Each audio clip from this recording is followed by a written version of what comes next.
지금 보셨듯이 이력을 보셨듯이 이재명 대표와는 매우 가까운 정치 노선을 함께했던 인물이기도 합니다. 숨진 채 발견이 된 건데요.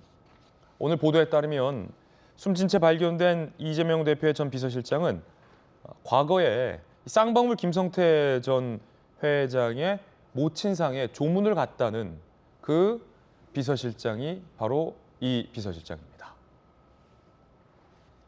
2019년 5월 전 비서실장 A씨가 김성태 쌍방울 전 회장 모친상 당시에 이재명 대표 대신 조문을 갔다라는 보도가 앞서서 있었잖아요. 그 인물이 바로 이 인물입니다.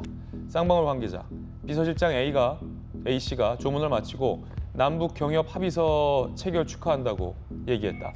김성태 전 회장은 이재명의 메시지가 전달됐다고 이해했다라고 검찰에서 진술한 바도 있습니다. 그럼 결과적으로 이제 박정아 의원님, 네. 이 한창 논란이 됐었잖아요. 이재명 대표가 김성태 전 회장을 잘 모른다. 내복 한 장 사입은 인연밖에 없다. 그렇죠. 라고 부인을 했고, 급기야 이화영 전 부지사도 김성태 전 회장으로부터 법카도 받아쓰고 차량도 받아쓰고 운전기사도 받아쓰고 아들의 취업까지 청탁이 이루어졌다라는 혐의가 제공됐는데도 불구하고 급기야 이화영 부지사도 모르는 분 취급을 했었는데, 그때 당시에 이 보도가 터져 나왔어요. 그렇죠. 이재명 대표의 상갓집에도 대리 조문이 오고 김성태 전 회장의 모친상도 경기도에서 측근이 대리 조문을 갔다. 그렇죠. 그 간 조문이 바로 이분이군요. 그렇죠. 그러니까 이제 일단은 좀 전에 저희가 이분 고인의 프로필을 봤습니다만은 상당히 비중이 있는 걸로 저는 보여져요. 그러니까 정진상, 김용은 정치적인 측면에서의 최측근이라고 할 수 있으면 이분은 행정적인 측면에서의 최측근인 것 같아요. 그러니까 행정에 밝아서 이재명 대표의 모든 것들을 정리해주는. 그래서 성남시 공무원으로 출발해서 경기도까지 옮겨가고 정치적 운명을 계속 같이 하는 거라고 의미를 될 수 있죠. 근데 우리 김영주 의원님 말씀 주셨지만 사실은 성남FC 후원금 말고는 이재명 대표 관련한 수사가 굉장히 오랫동안 되어 왔는데 이분에 대해서는 특별히 주목하지 않았었어요, 지금까지는. 근데 지금 쌍방울 대북 불법 송금 문제가 시작이 되면서부터 제가 볼 때는 이 검찰의 수사가 어느 정도 진전이 됐는지 모르겠습니다만 심리적인 압박을 받았던 것 아닌가라는 생각이 들어요. 다만 이 쌍방울 건과 관련해서 수사 대상이 아니어서 검찰은 아예 접촉 자체를 하지 않은 상태입니다. 이제 거기서 추론을 해봐야 되는 거죠. 좀 전에 봤던 것처럼 쌍방울 김성태 전 회장의 모친상에 이재명 대표를 대리해서 가서 조문을 할 정도로 상징성과 모든 그 이재명 대표의 대표성을 갖고 있는 그런 조문을 했어요. 그 조문장 자리에서 이 고인께서 남북경협 합의서 체결을 축하한다라고 얘기를 하고, 이에 대해서 김 전 회장도 이게 그러면 이재명 당시 지사의 메시지구나라고 이해를 했다는 거예요. 이 대목에서 우리가 아직은 검찰이 결과를 모릅니다만 그래도 무언가 본인이 세상에 알려지지 않는 어떤 일들이 혹여 있어서 그런 것들이 이제 수사의 압박으로 들어올 거라고 본인이 추측을 하고 있었다면 심적으로는 굉장히 그 압박을 받았던 것 아닌가. 그래서 이런 불행한 일이 또 생기지 않았나라는 생각이 좀 들어요. 그래서 이 내용에 대해서는 아마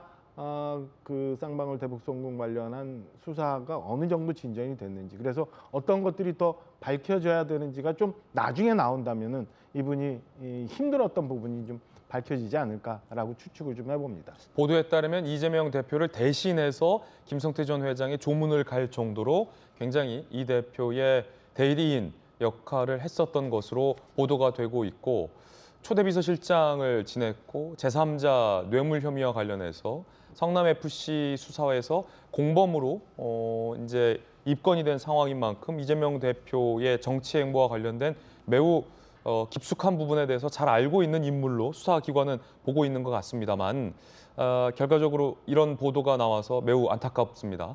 김광삼 변호사님, 검사 출신이시잖아요. 네네. 글쎄요, 수사를 받는 피의자가 극단적 선택을 하는 경우는 있긴 합니다만, 그래서는 안 될 일입니다만, 이 사실 왜 이런 일이 발생했을까를 생각해 보면 조금은 많이 안타깝습니다. 유가족들의 마음도 좀 이해가 되고 어떨지. 혹여 본인이 제3자 뇌물 혐의로 물론 공범으로 입건됐지만 지금 혐의를 다투고 있는 단계이고 그 말인즉슨 본인이 처벌을 안 받을 수 있는 가능성도 있고 혹여 이 제3자 뇌물 혐의가 어느 정도 입증이 돼서 이재명 대표 등등에게 유죄가 선고된다 하더라도 고인 같은 경우는 그냥 대리인 내지는 비서실장일 뿐이었잖아요. 네. 이분이 제3자 뇌물로 이득을 본 어떤 정치적인 이익이나 그런 것이 없어서 이 혐의와 관련해서 유죄가 설사 선고된다 하더라도 본인이 처벌받을 가능성은 좀 낮고 처벌받는다 하더라도 상대적으로 좀 경미한 처벌일 가능성이 클 텐데 왜 이런 일이 발생했을까요? 성남 FC와 관련해서만 지금 입건이 돼 있다는 거 아니에요. 그래서 조만간 이제 검찰은 기소할 예정이고, 그리고 아마 제가 볼 때는 이제 비서실장 역할을 했기 때문에 같이 공범으로 기소될 가능성이 커요.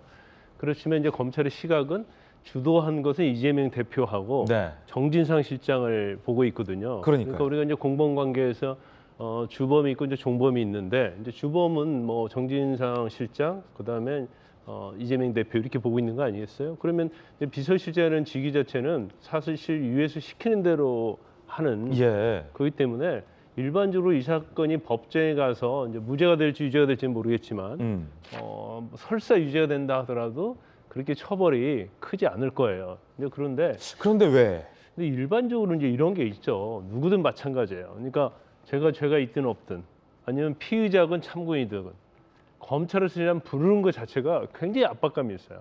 그 대부분 불면증에 많이 시달리고 이제 스트레스를 많이 받죠. 근데 이분은 뭐 시키는 대로 했다 하더라도 이제 피의자로 일단 입건이 돼 있는 상태 아닙니까? 그리고 자신과 관련된 그런 내용들이 계속 뭐 특히 이제 대북승부 관련된 부분이 언론에 계속 보도된단 말이에요. 그럼 본인은 내가 그 당시에 김성태 전 회장 조문도 가고 했기 때문에 또 그게 굉장히 이재명 대표하고 김성태 전 회장하고 잘 아냐 모르냐에 굉장히 중요한 부분 아닙니까? 중요한 부분이죠. 그러면 내가 또 대북송금으로 또 불려가겠구나. 그럼 내가 가서 어떻게 이 얘기를 하지? 또 경우에 따라서 내가 또 성남 FC처럼 또 나도 또 처벌받는 거 아니야? 이제 그거 외에도 이분이 이재명 대표가 성남시장 할 때도 비서실장을 했어요. 그러면 설사 아무런 뭐 대장동이랄지 이런 거 관계가 없다 할지라도 결과적으로 관여를 안 해도 이제 참고인 조사는 받을 수 있는 거고, 그러면 사실 이제 사법적인 측면과 관련해서 본인이 앞으로 상당히 오랫동안 검찰 조사도 받을 수 있고, 경우 때는 법정의 증인으로 갈 수도 있고요. 또 아니면 이제 피고인으로 또 기소될 수도 있거든요. 그러니까 이런 것들이 심리적 압박이 엄청나게 심했다 이렇게 볼 수 있고, 이분은 제가 볼 때는 순수한 공무원 출신인 것 같아요. 예. 그래서 한 단계 한 단계 밟고 가다가 이재명 대표가 시장이 되면서 이제 발탁이 된 거죠. 그렇기 때문에 일반 별정직 공무원들은 사실 정치를 좀 많이 알기 때문에 상당히 어떻게 보면 강심장을 가졌다고 할까? 이제 그럴 수 있는데, 이분은 이제 순수한 공무원으로 생활을 하다가 시장 또는 도지사하고 친해서 또 뭐 신임을 받아서 된 그런 사례이기 때문에 어떻게 보면 심정적으로 굉장히 다른 사람에 비해서는 엄청나게 좀 압박을 받을 수 있을 수도 있다 이렇게 봅니다. 예, 물론 추정입니다.